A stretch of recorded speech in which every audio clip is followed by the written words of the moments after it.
So now we start the new chapter study of gas laws, okay, in which you have to just read about the behavior of gases under change of temperature and pressure, explanation in terms of molecular motion, okay, particles, atoms or molecules. Boyle's law and Charles law, absolute zero, gas equation, simple, relevant calculations. Okay, the behavior of gases under change of temperature and pressure. Explanation in terms of molecular motion, okay, particles, atoms or molecules.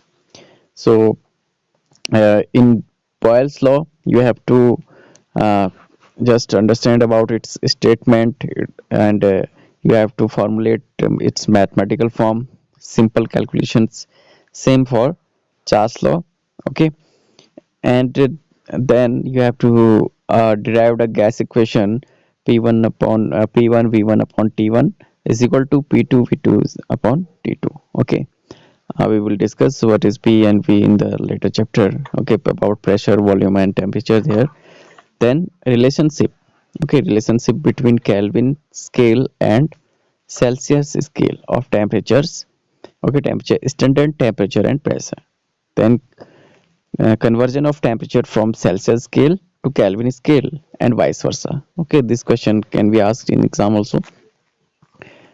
Then standard temperatures and pressure calculation also here. There are only simple calculation. So you know that we have already learned in chapter first that in the gaseous state the molecules are completely to move anywhere in the space, okay, in which they are placed in. Therefore, gases possess neither a definite volume nor a definite shape. A gas can be compressed to a greater extent. Okay, so uh, in among these three, if you say forms, solid, liquid, and gases, the gases are compressed more easily and to a great extent also. So the gaseous state is the simplest of all the three physical states of matter. If you see, not that all the gases are made up of non-metallic elements. Okay. In the forthcoming discussion, we shall study the influence of temperature and pressure on the behavior of gases. So first thing you have to understand that all, if you say the gases are formed from the non-metallic elements. So one note is also here that the properties and behavior of gases under different conditions of temperature and pressure has been easily explained, okay, on the basis of molecular motion, okay, based on kinetic theory of gases. Kinetic theory of gases. So what is the kinetic theory means? Okay, the properties and behavior of gases under different condition of temperature and pressure, okay, has been explained on the basis of molecular motion, okay, and it's called the kinetic theory of gases. So in this you can see a gas is composed of very large number of extremely small particles called molecules. You all know about it. And second one, the molecules remain quite far apart from one another, okay. This gives rise to a large intermolecular space in a gas, okay. You all know that the particles of the gases are remain very far from each other if we compare it with solid form or liquid form. Then what it will say that the molecules are always in a state of continuous rapid motion. The molecules move randomly in a straight line or another, okay, and with the walls of the containing vessel. Next one is the pressure exerted by a gas is due to the bombardment of the molecules on the walls of the containing vessels. Okay, suppose this vessel, okay, one vessel is there. This vessel contain gas, okay. So these molecules are continuously rebounding it, okay, rebounding it to its walls, okay, always, because many space around there, so that's why they exert a pressure to outermost side, okay. I hope you will be understand it. Then the average kinetic energy. Okay, then the average kinetic energy of a molecule in gas is directly proportional to the absolute temperature of the gas.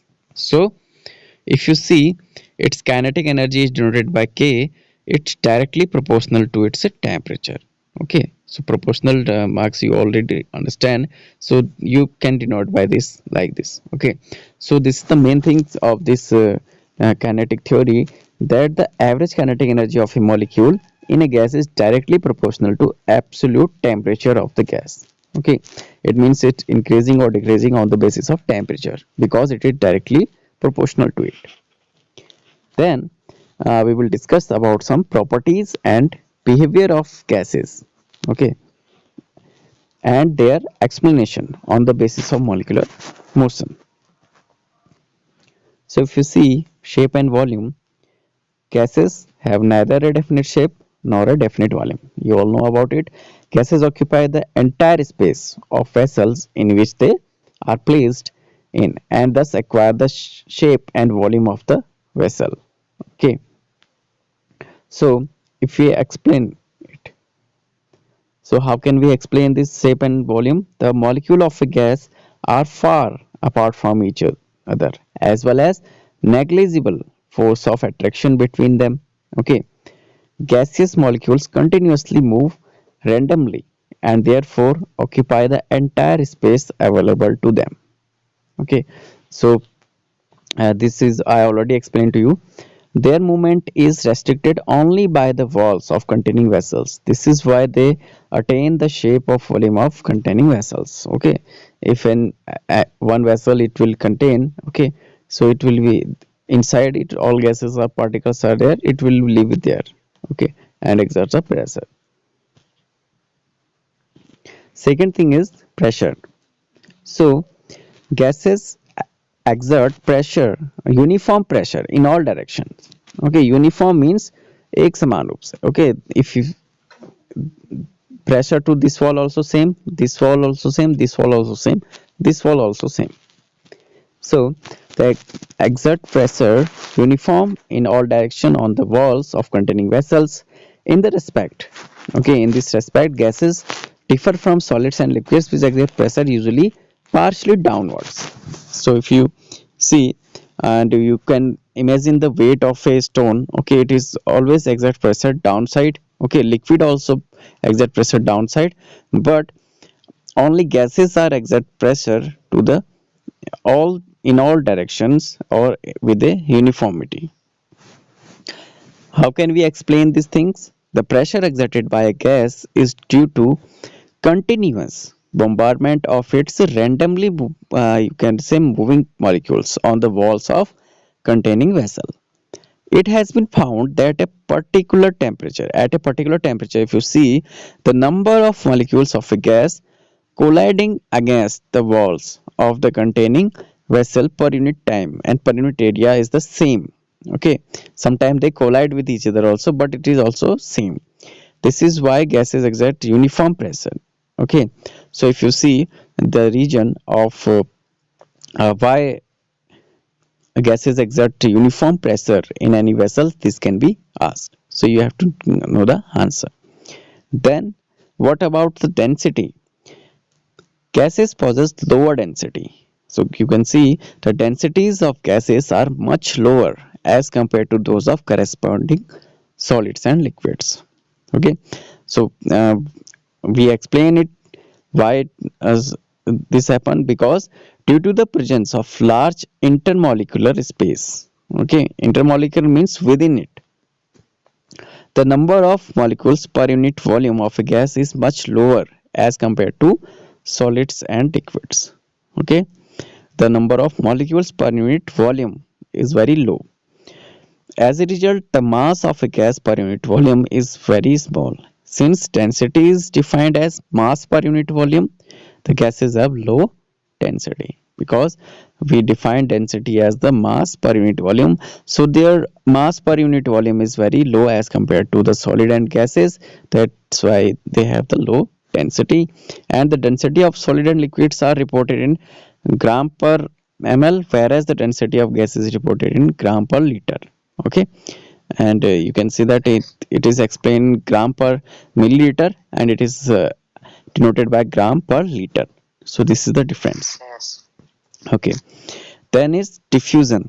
If you say about diffusion, okay, gaseous molecules have a natural tendency to move and therefore spontaneously mix with each other. This property of gases is called diffusion.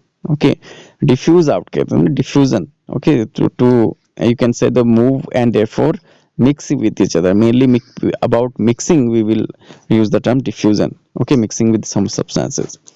So it has a natural tendency. The diffusion, that is free mixing of gases with another, is due to presence of large intermolecular spaces in them and the movement of molecules.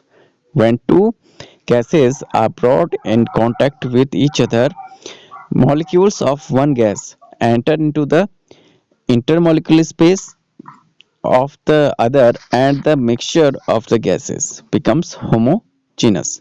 Okay, so you can understand these things very easily, that when two gases are connected with each other, okay, one gas molecules will be entered into the space of other, and they can mix with each other and they become homogeneous. Okay, so this is a homogeneous mixture. So air is a also homogeneous mixture of different gases, so you can understand by this. Then behavior of gases on increasing pressure or decreasing temperature. Okay, it is the compressibility. It is very important that gases are highly compressible. The volume of a given mass of a gas can greatly be reduced either by applying pressure on it or by decreasing its temperature. Okay, so by two methods you can compress a gas: by its applying more pressure on it, or decreasing its temperature. So how can we do this? We can explain now that the high compressibility of gases is due to the presence of large intermolecular space in them. When a gas is compressed, that is, or it means on increasing pressure, gases molecules come closer. It is a natural thing. Okay, when we yes, when we compress this, if you say vessel, the gases molecules are come close to each other. Okay, it is natural things. So you can understand, and this decrease the volume of the gas. Then on the other hand, now how can we do by this alternating temperature? When temperature of a gas is reduced, the molecules lose their kinetic energy and start moving slowly. This increase the intermolecular force of attraction. As a result, molecules come closer and the volume of the gas decreases. Okay, so whenever our aim to just uh, that to move or just come to the in a closing point of gases, whenever they come close to each other, they can be compressed very easily. Then is behavior of gases on decreasing pressure or increasing temperature. It is expansibility. Now if you see, one thing is compressible and second is expansion. So these are vice versa terms. So what we have to do, we have to do just opposite of that. So if you see, gases are highly expansible also. Okay, uh, the volume of a given mass of a gas can considerably be increased either by reducing pressure on it or by increasing temperature. Okay, so one thing is we have to increase the temperature, increase the pressure, or sorry, reduce the pressure or increase the temperature. Okay, just opposite of compressibility. So explanation also just vice versa, that when pressure on a gas is reduced, the intermolecular force of attraction decreases and its molecules becomes move free. Okay, and more free to move. So when a pressure on a gas is reduced, when we reduce the pressure, the intermolecular forces of attraction also decreases. Okay, and its molecules become more free to move. This increase the intermolecular space and consequently the volume of the gas increases. Okay, then on the other hand, When temperature of a gas is increased, the kinetic energy of molecules increases. The molecules move apart, leading to an increase in the intermolecular space. As a result, the volume of the gas increases. Okay, so these things you can understand very easily that when a temperature is increased, the kinetic energy also increases. Okay, so the molecules move apart, leading to an increase in intermolecular space. So whenever you can see there is a increase in the intermolecular space, the expansion of gases occur. Whenever there is decrease in the intermolecular space, okay, so as a result molecules can say that come closer and they can be compressed very easily. Okay, so I hope you will understand these things about the gases. Okay,